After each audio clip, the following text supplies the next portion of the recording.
hampir sebagian besar 40%-an lebih itu mereka belum menentukan pilihannya. Untuk presiden pun juga sama, 40-an persen lebih gitu ya, itu juga belum menentukan pilihannya. Hai sahabat TCID, kalian sedang mendengarkan podcast Suara Akademia. Ngobrol seru isu terkini bareng akademisi. Anak muda, either milenial atau Gen Z, milenial akhir by the way, menjadi salah satu elemen yang sangat penting di pemilu 2024. Kita udah dengar kalimat itu tuh sering banget, nggak di sosial media, nggak di media konvensional, either radio, TV, ataupun media cetak gitu ya, bahwa anak-anak di usia 30 ke bawah itu punya peranan penting di pemilu besok gitu. Pemilu 2024 memang lumayan penting ya, karena kita akan punya presiden baru, kita akan memasuki era dalam tanda petik yang baru, dan pemilihnya juga banyak yang usianya muda nih. Dan kalau misalnya melihat situasi yang sekarang, ditambah anak muda dibilang punya peranan penting, kira-kira apa ya yang dibutuhin sama anak muda di pemilu tahun depan? Welcome to Suara Akademia, kita bakal ngebahas apa yang barusan aku sebutin tadi. Nama saya Muhammad Syarif, saya podcast produser dari The Conversation Indonesia, dan kali ini kita bakal ngobrol bareng sama Mas Arfianto Purbolaksono. Ini adalah manajer riset dari The Indonesian Institute. Halo, Mas Anto, apa kabar, Mas? Halo Mas Muammar, baik, menarik sih tema kali ini. Ya, ini jadi lumayan, jadi lumayan triggering dan juga jadi lumayan banyak pertanyaan yang muncul gitu. Kenapa sih anak muda sampai dimension segitunya nih buat pemilu 2024? Karena kalau misalnya nge-track back ke 2019, paling yang diomongin adalah swing voters kan, atau mungkin pemilih baru gitu. Tapi ketika masuk di pemilu 2024, kayaknya ini bakal jadi hal yang berbeda gitu landscape-nya. Kenapa nih Mas Santo? Ya, makasih Mas Muammar. Eh, jadi memang kalau kita lihat ya, mungkin bisa jadi bukan hanya dari pemilu saat ini. Seringkali di setiap dua kali pemilu kita gitu ya, Hmm? 2019 maupun sebelumnya 2014, itu anak muda selalu diidentikan bahwa ini menjadi kelompok pemilih, terutama yang menjadi primadona gitu ya Hmm. bagi peserta pemilu untuk menggait suaranya. Bahkan untuk bagaimana kalau kita berbicara tentang konteks keindonesiaan ke depan adalah bagaimana mendorong perubahan gitu ya.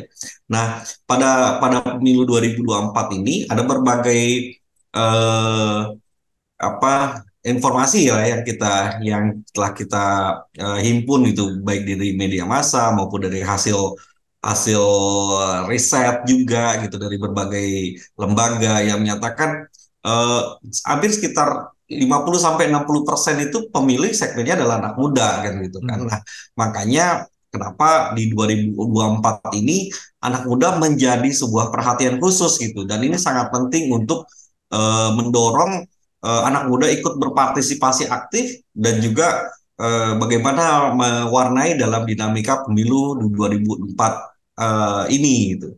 Mungkin itu Mas Mawar. Ini jadi lumayan mengerucut sekarang pertanyaannya buat next questions nih, karena The Indonesian Institute sendiri kan sempat melakukan sebuah activity dalam tanda petik ya, nih ya Mas Anto ya, mencoba untuk mencari tahu sebenarnya apa yang anak muda butuhin gitu buat pemilu 2024. Mungkin bisa sedikit cerita nih Mas Anto, apa yang Ya. TI lakukan gitu? Oke, oke.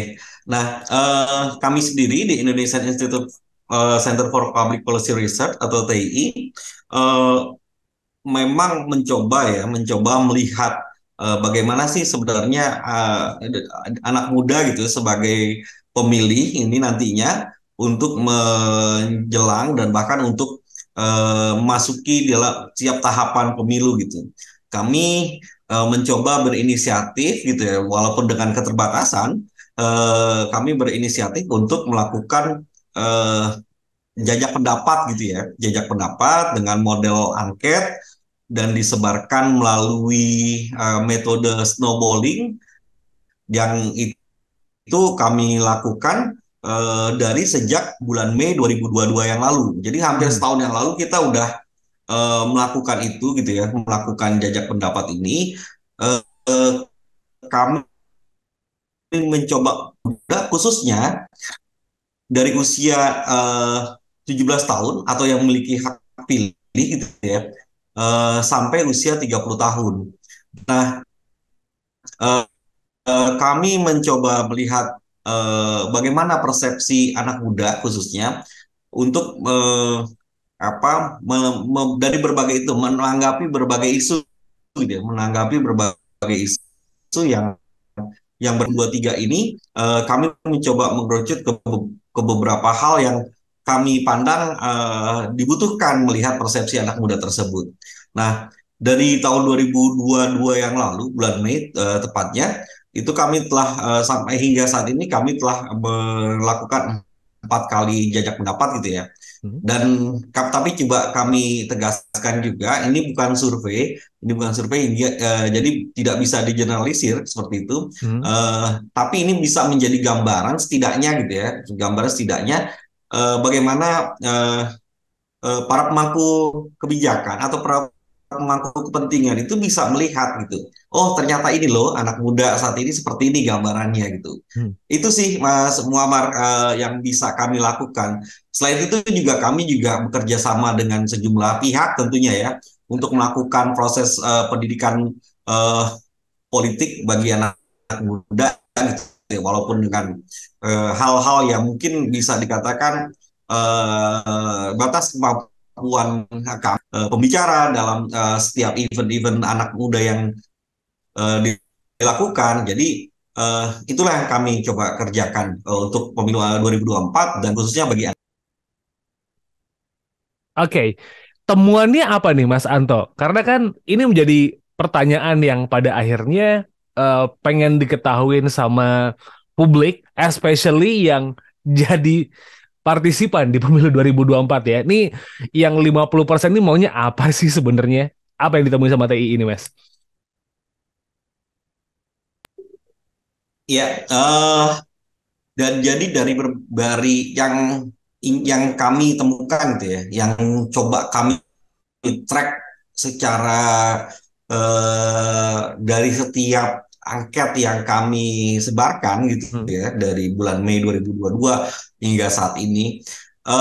Yang menarik adalah anak muda di usia 17 sampai 30 tahun itu masih memerlukan informasi terkait dengan rekam jejak calon presiden, rekam Hmm. jejak para caleg gitu ya, dan juga bahkan partai politik itu sendiri gitu. Hmm. Nah, itu yang paling besar gitu ya porsinya gitu. Selain itu juga ada secara secara isu terkait secara isu penyelenggaraan.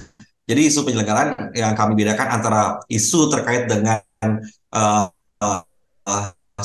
si peserta Hmm. kontestan itu sendiri tadi yang saya sampaikan calon presiden, caleg ataupun partai, tapi ada isu juga yang ingin diketahui oleh anak muda itu dari sisi penyelenggaraannya, misalkan dari sisi kapan sih pemilu itu dimulai kan dilakukan gitu ya, dilakukan hari pencoblosannya kapan, apakah mereka terdaftar sebagai pemilih atau tidak.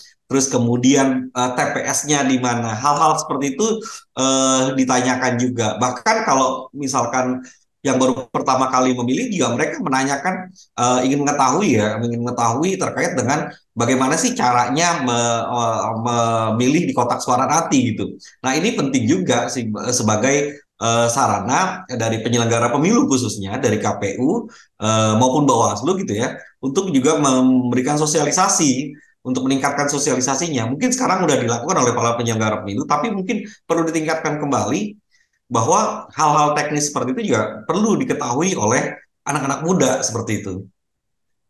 Artinya permasalahan basic soal penyelenggaraan pemilu aja belum terjawab dong buat kebutuhan anak-anak muda ini nih, Mas Anto. Iya, Mas Muhammad. Jadi memang untuk kebutuhan dasar gitu ya, untuk kebutuhan dasar itu yang penting juga gitu loh.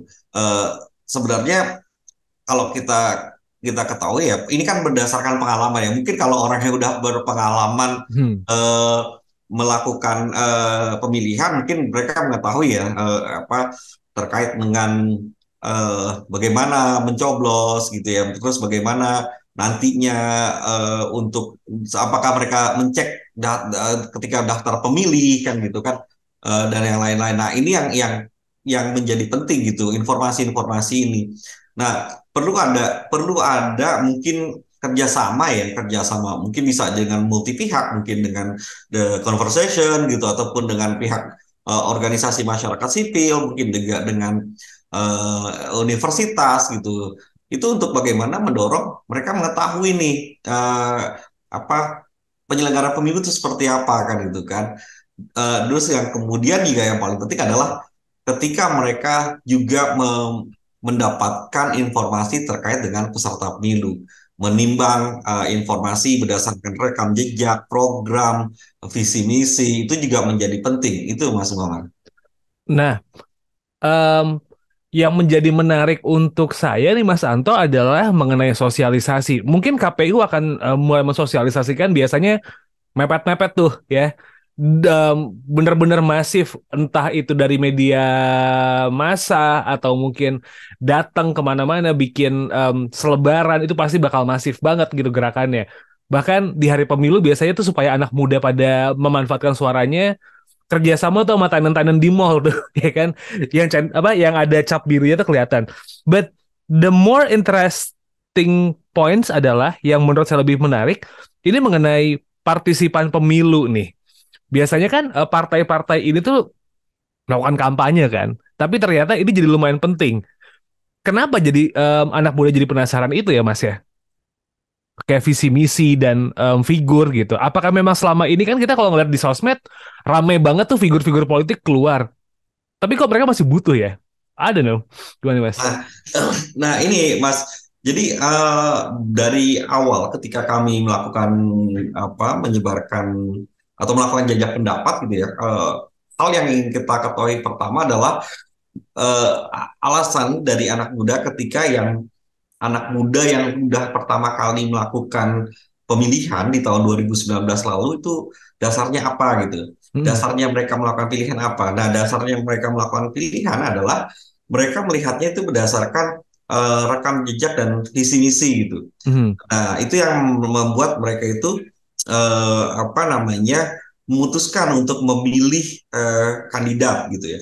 Terus kemudian walaupun kita juga harus garis bawahi juga eh, hal ini juga turut juga ikut walaupun hanya sebagian kecil tapi juga perlu digarisbawahi juga masih juga ada yang memutuskan untuk memberikan pilihan itu berdasarkan pengaruh dari keluarga misalkan pengaruh Hmm. dari teman gitu ya teman sejawat. Nah itu yang kami dapatkan kan seperti itu. Nah tapi memang bahwa kenapa rekam jejak, visi misi dan program itu penting adalah ini juga agar partai sendiri dalam tadi kayak Mas Muhammad sampaikan melakukan kampanye itu sebenarnya agar partai politik juga mendekatkan diri ke Hmm. anak muda seperti itu. Karena temuan kami juga memperlihatkan bahwa keterlibatan anak muda dengan partai politik itu sangat rendah gitu, bahkan sangat kecil sekali gitu. Di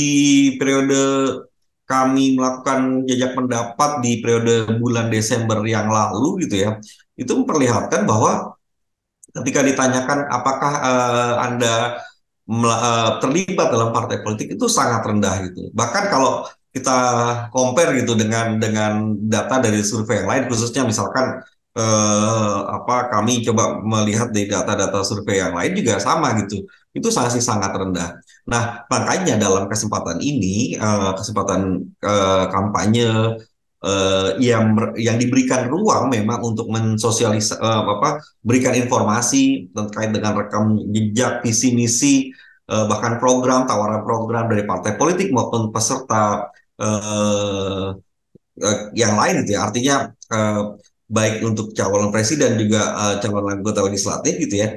Itu juga harusnya juga memberikan informasi tersebut dan yang paling penting adalah medianya pas gitu.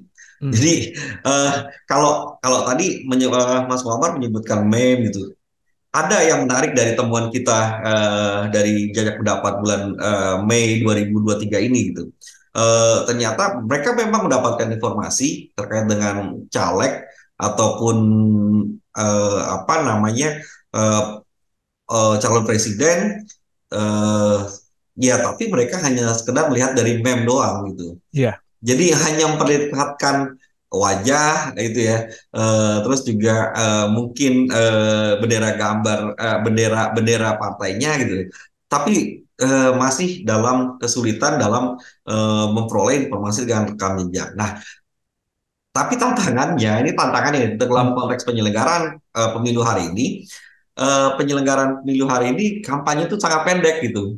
Betul. Kampanyenya sangat pendek dan ini menjadi pertanyaan nih dan juga menjadi tantangan. Bisa nggak sih sebenarnya partai politik baik itu tadi dari pesertanya yang mengikuti apa kontestasi untuk anggota legislatif maupun eh, untuk presiden nantinya gitu ya, itu juga bisa mendeliver pesan baik itu rekam jejak, visi misi hingga program pada anak muda gitu.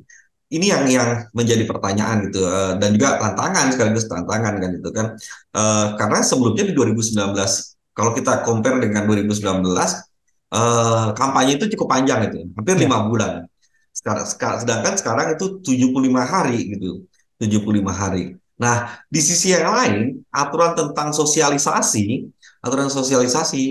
di luar masa kampanye yang di mana ini cukup panjang dari ketika partai politik peserta pemilu resmi dinyatakan sebagai peserta pemilu, itu kan masih cukup panjang nih waktunya dengan jadwal kampanye gitu. Nah, ini ada batasan-batasannya gitu, ada Ya. batasan-batasannya. Jadi apa mereka agak kesulitan nih. Nah, walaupun sisi lain kita juga melihat juga partai politik malahan ketika bersosialisasi itu hanya menebar baliho. Ya kalau di Betul. sosmed mungkin menebar meme ya, Ya. menebar meme.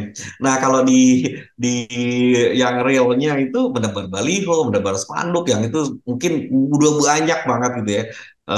Spanduk, baliho ataupun poster-poster kecil-kecil gitu ya di lingkungan kita gitu kan.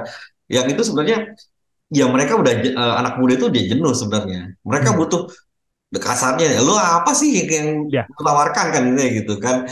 Itu yang penting sih sebenarnya. Nah, ini juga harusnya ada melihat fenomena seperti ini, temuan seperti ini itu harusnya disikapi oleh penyelenggara pemilu dan juga peserta pemilu. Pertama penyelenggara pemilu adalah bagaimana merubah apa aturan terkait tentang sosialisasi dan juga kampanye dan itu kan. Harus ketika ada pembedaan seperti itu harus diperjelas sosialisasi itu seperti apa, kampanye seperti apa.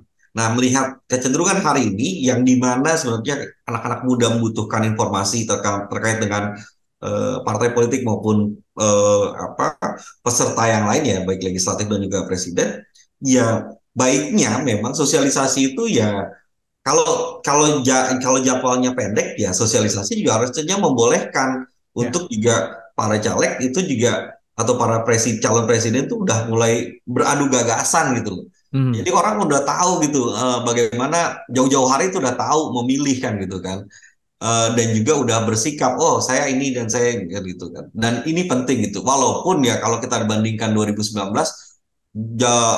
kampanyenya panjang, tapi kan memang waktu itu eh, yang muncul malah polarisasi yang sangat kuat kan gitu kan. Mhm. Polarisasi yang sangat kuat. Dan itu banyak dihiasi oleh penyebaran hoax dan juga ujaran kebencian gitu, dan seperti itu. Tapi dengan melihat dinamika politik hari ini, tensinya, saya lihat bahwa sebenarnya ini harusnya menjadi sebuah peluang bagi peserta pemilu, ya partai politik maupun calon presiden ataupun anggota legislatifnya itu beradu gagasan seperti itu. Dan ini yang dinantikan sebenarnya. Gitu Mas Muhammad. Dan itu yang dibutuhkan anak muda juga ya buat ngerti gagasannya ya. Betul, betul, betul. N- Tapi jadi bingung juga nih Mas Anto. Masa kampanye pendek, ya kan?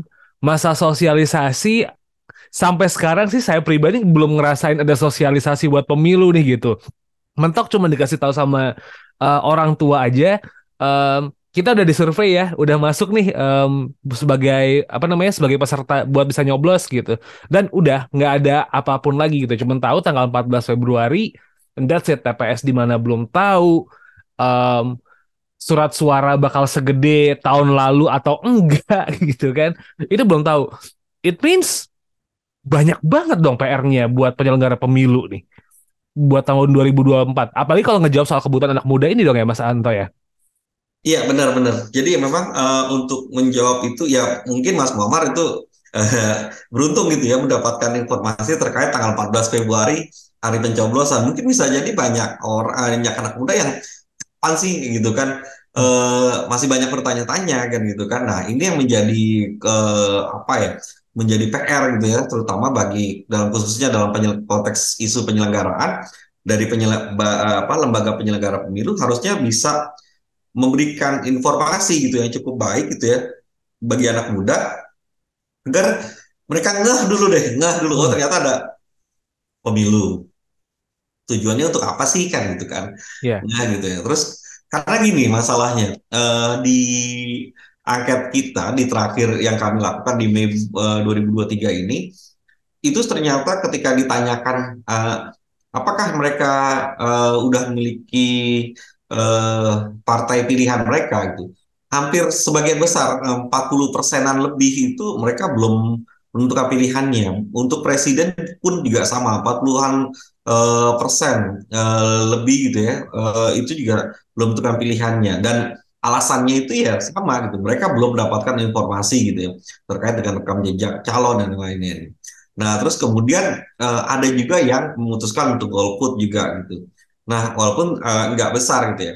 Nah, eh, nah bagi penyelenggara pemilu sebenarnya ini juga dan juga partai politik ini sebenarnya bisa menjadi peluang. Dengan besarnya ini harusnya mereka bisa bekerja lebih giat lagi untuk bagaimana memberikan informasi ya. Kalau untuk penyelenggara pemilu khususnya adalah bagaimana memberikan informasi terkait dengan hal-hal yang sifatnya teknis dan butuh perhatian dan pertanyaan yang memang kita butuhkan gitu dari anak-anak muda gitu. Ya tadi kayak misalkan eh, pemilu tanggal berapa, terus kemudian TPS, terus kemudian bagaimana kertas suaranya, eh, alurnya di TPS itu seperti Ya. apa. Kadang-kadang kan kita bingung juga kan gitu kan. Nah, terus peserta pemilihnya siapa aja kan gitu kan. Terus nanti ada berapa lembar nih yang kita di TPS itu kan gitu kan. Kalau di Jakarta mungkin beberapa empat empat kertas suara misalkan di Mm-mm. daerah mungkin ada lima kertas suara gitu. Nah, itu yang dibutuhkan kan gitu kan dan eh, harusnya juga bekerja sama penyelenggara pemilu khususnya kerjasama misalkan dengan yang lagi hits lah ya, apakah dengan konten kreator, apakah dengan lembaga pendidikan, ataukah dengan organisasi-organisasi keagamaan, semua pihak lah ya yang ikut itu bisa mensosialisasikan bahwa itu pentingnya pemilu dan juga bagaimana teknisnya penyelenggara pemilu.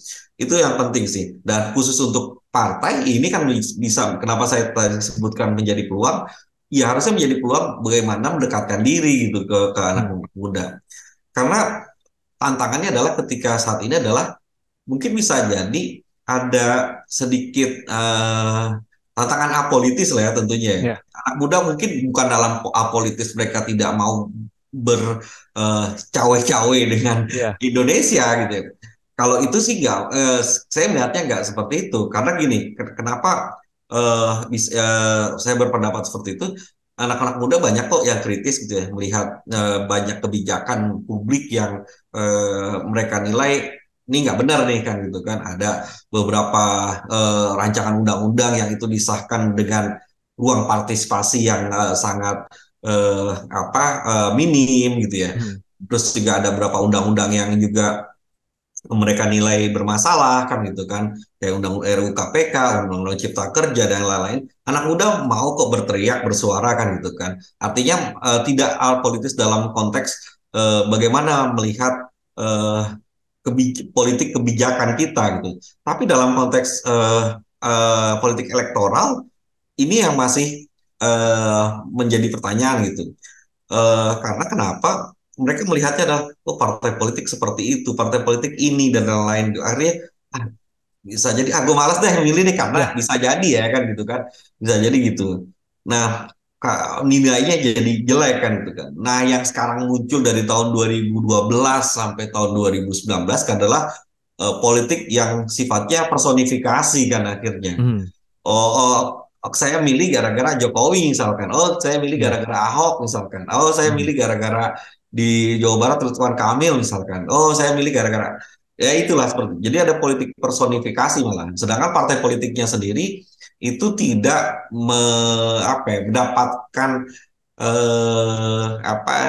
persepsi yang cukup baik gitu di anak muda. Nah, ini yang paling penting yang harusnya menjadi peluang walaupun kita tahu ini waktunya sudah mendekati masa pemilu hanya tinggal beberapa bulan lagi dan tapi ini penting juga. Seperti itu Mas Muhammad.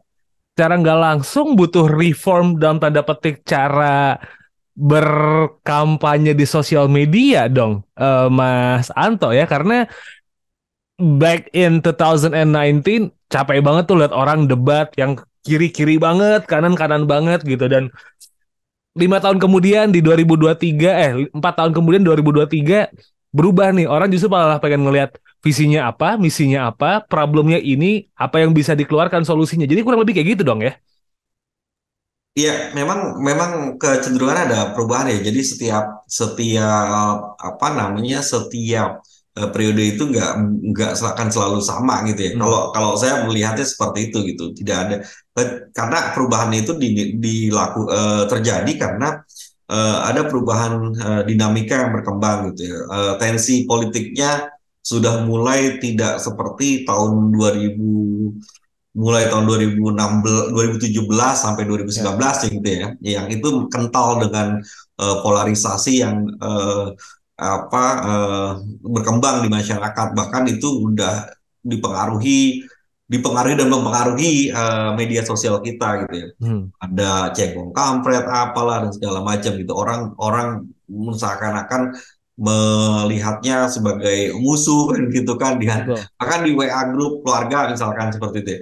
Nah, tapi kalau saya lihat hari ini memang agak lebih tensinya agak lebih menurun gitu ya, tensinya agak lebih menurun eh, untuk ujaran kebencian, tapi memang untuk hoax sendiri informasi yang bohong itu masih berseliweran kan gitu kan. Ya. Nah, ini yang di media sosial kita mungkin perlu juga untuk di diatur lebih baik lagi gitu ya.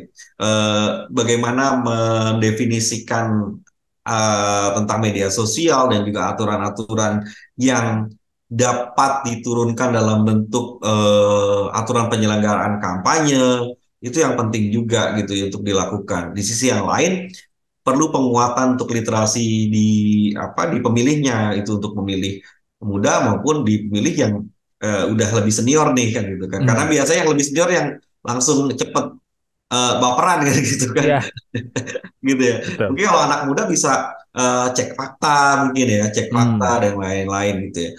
Eh Mereka bisa lebih. Cuman kalau yang pemilih yang lebih tua itu lebih cepat terpengaruh kan gitu. Walaupun kita tahu bahwa sekarang ini memang eh, perkembangan dunia media sosial kan udah cukup pesat gitu ya. Yep. Ada banyak platform yang muncul, ada beberapa fitur-fitur baru yang muncul dan mungkinkah itu bisa dimanfaatkan oleh penggunanya secara baik oleh para eh, peserta pemilu gitu ya, dengan memanfaatkan itu dengan memberikan rekam jejak maupun program dan misi-misinya gitu ya, visi misinya itu juga patut kita tunggu gitu. Atau ketika penggunanya hanya mereplikasi apa yang udah terjadi pada 2 pemilu atau 3 pemilu yang lalu gitu, dengan pilkada 2017 gitu ya. Hmm. Pilkada 2017, pemilu 2014, pemilu 2019, apakah akan seperti itu atau tidak ada perkembangan gitu ya? Atau Hmm. memang kita coba dorong peserta pemilunya untuk menggunakan yang lebih baik gitu. Itu sih sebenarnya yang kita harapkan gitu, dari bagaimana media sosial itu digunakan pada kampanye politik ajang pemilu 2024 nanti gitu. Secara nggak langsung nih Mas Anto, partai politik harus mulai lebih bisa menjawab kebutuhan anak muda dan ngedepanin caleg-calegnya yang akan maju ke Senayan dong ya, atau mungkin ke DPRD sebuah daerah gitu, dan mereka mau ngapain buat pemilu 2024 ini dengan cara yang tentunya nggak cuman pasang baliho doang yang itu justru malah nggak efektif gitu. Mukanya mungkin ingat tapi lupa namanya. Iya nggak sih jadi kayak gitu. Iya, iya betul. Jadi memang kecenderungan gitu. Jadi mungkin orang bisa jadi ketika ini udah banyak nih. Hmm. Dulu mungkin eranya era kaos gitu ya, era baliho, terus era era apa poster kan gitu kan. Yap. Tapi sekarang banyak juga di media sosial kan gitu kan. Nah, eh, hal itu memang tangkap gitu oleh sejumlah pihak bahwa ada pergeseran gitu, ada pergeseran. Nah, cuma memang kan yang menjadi perhatian adalah sebenarnya bagaimana sih sebenarnya mereka itu mempersiapkan caleg-calegnya yang baik gitu ya agar mereka masuk ke ke parlemen gitu ya, baik itu tingkat kabupaten kota, tingkat provinsi, bahkan di tingkat DPR RI gitu ya. Nah, saya pikir bahwa sebenarnya untuk partai-partai ya tentunya harus mengedepankan orang-orang yang memiliki eh, kemampuan dan gagasan yang cukup baik gitu ya untuk bagaimana mereka mendorong perubahan Indonesia ke depan kan gitu kan. Artinya karena anggota-anggota legislatif yang akan muncul hari ini adalah yang dihasilkan pemilu kali ini adalah mereka yang akan menyusun rancangan pemerintahan atau rancangan kebijakan ke depan gitu ya, rancangan kebijakan ke depan, apakah itu RPJMN ataupun eh, untuk di daerah juga gitu ya.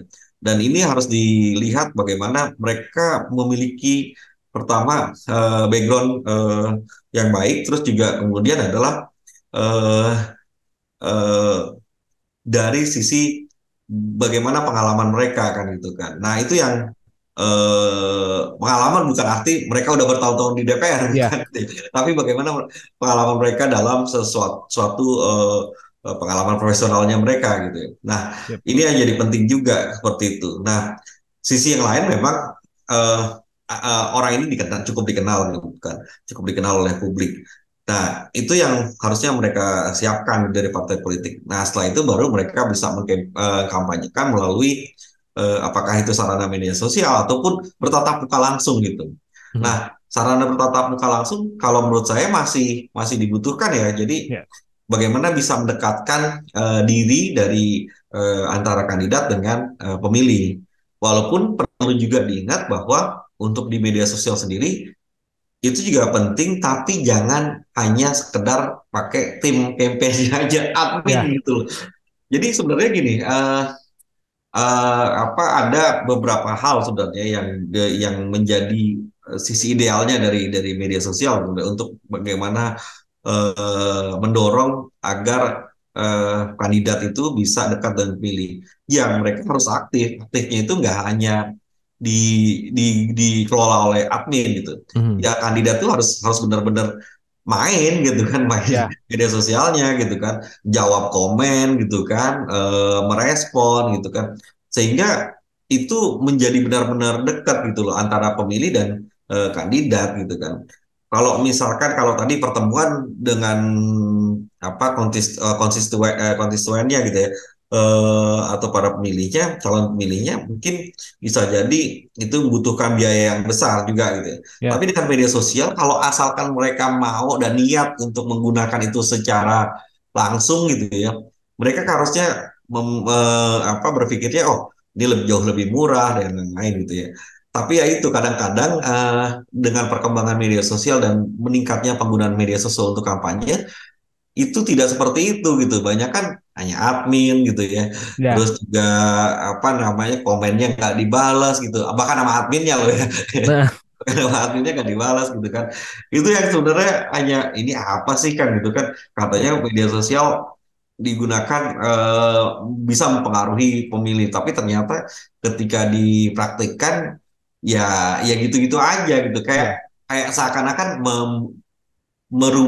apa ya, menggunakan kampanye konvensional ke media sosial aja. Jadi satu arah aja gitu kan. Ya. Padahal media sosial kan harusnya interaktif gitu ya, dua arah gitu. Sehingga eh, mau itu yang di situ marah-marah atau ini harusnya kan direspon kan gitu kan. Hmm. Gitu sih sebenarnya. Dan figur jadi lumayan penting ya. Presence calon legislatif nih tadi Mas Anto mention jadi lumayan punya peran penting nih. Kan kayaknya sekarang lagi banyak tuh beberapa caleg yang tersorot, apalagi yang ngelihat Aldi Taher gitu kemarin. Jadi figur yang kayak gitu itu juga ternyata punya peran penting ya buat kelihatan dulu paling enggak ya Mas Santo ya. Iya, kalau kalau kalau dalam caleg seperti itu ya, memang ini dalam ataupun proses pemilihan lain gitu ya. Yang penting kan orang terlihat dulu gitu, Hmm. dikenal dulu lah minimal gitu kan. Macam-macam sekarang orang Ya. dikenal, mencoba dikenal gitu, dikenalkan kan macam-macam. Ada yang model kayak Aldi Taher mungkin ya, dia Hmm. mungkin dengan gaya seperti itu untuk memperkenalkan dirinya seperti itu kan. Terus kemudian tapi kan ada juga beberapa orang juga memperkenalkan dirinya juga dengan gaya yang berbeda-beda gitu. Tapi kalau menurut saya memang hari ini eh, kalau bagi caleg gitu ya itu memang ada berbagai macam gitu ya, berbagai macam cara gitu untuk memperkenalkan diri. Walaupun kalau pendapat saya memang yang secara langsung itu dalam artian bisa berinteraksi atau berkomunikasi secara langsung, baik itu secara apa namanya di real ya, pertemuan Hmm. secara nyata di pertemuan-pertemuan apakah kelompok ataupun bertemu calon pilih di rumah atau di gedung atau di apapun gitu ya, yang penting langsung bisa berinteraksi itu baik. Terus juga di media sosial ketika dia membangun interaksi juga di media sosial berkomunikasi dengan para calon pilihnya juga itu juga lebih baik juga seperti itu. Artinya yang penting ada interaksi itu, ada komunikasi Hmm. gitu. Jangan sampai hanya satu arah gitu. Karena kalau satu arah kan kesannya ya apa ya jadi kayak barang kayak barang aja Iya, jualan barang benar. aja kan gitu kan gitu kita nggak kita nggak bisa mengetes dalam tanda kutip apa sih sebenarnya yang mereka pikirkan untuk Indonesia ke depan atau di daerah misalkan apa sih yang mereka pikirkan untuk daerah tersebut perkembangannya seperti apa ke depannya gitu itu yang sebenarnya harusnya perlu untuk dilakukan gitu. Oke. Last questions Mas Anto nih. PR-nya banyak gitu ya. Demand dari anak muda udah clear, at least dari apa yang TI temuin gitu. Dan juga partai politik udah udah tahu nih kira-kira landscape-nya kurang lebih kayak gitu tuh gitu. Em, ada yang pengen disampaikan lagi nggak nih Mas Anto? Melihat dari kebutuhan anak muda dan ngelihat persiapan dari para peserta pemilu dan juga penyelenggara yang sepertinya masih butuh banyak yang sedikit di-push nih. Ada yang pengen tambahin lagi kah? Iya, kalau kami melihatnya dari Indonesian Institute bagaimana sebenarnya ruang partisipasi publik itu diperluas gitu ya, baik dari sisi penyelenggara, terus dari peserta gitu ya, peserta pemilu untuk membuka ruang partisipasi publik lebih besar lagi sehingga apa pemilu bukan hanya milik penyelenggara dan peserta gitu loh. Ya. Pemilu juga milik juga kita bersama, termasuk para pemilihnya dan juga bagi anak muda juga khususnya gitu. Jangan sampai ketika ajang 5 tahunan ini terkesan habis triliunan rupiah gitu untuk penyelenggara ataupun peserta gitu ya. Hmm. Eh, Pemilih kalaupun dapat ya bentuknya mungkin maaf maaf misalkan hanya politik uang yang dapat gitu. Ya. Nah itu yang kita tidak inginkan gitu. Pemilu 5 tahunan adalah memang benar-benar ya namanya pesta demokrasi ya harus benar-benar terbuka bagi siapa saja yang bisa memberikan masukan kepada peserta pemilih, peserta pemilu, terus penyelenggara pemilu itu dari masyarakat yang itu juga masyarakat didengar gitu legitimasi pemilih itu akan selesai ketika di kotak suara gitu. Hmm.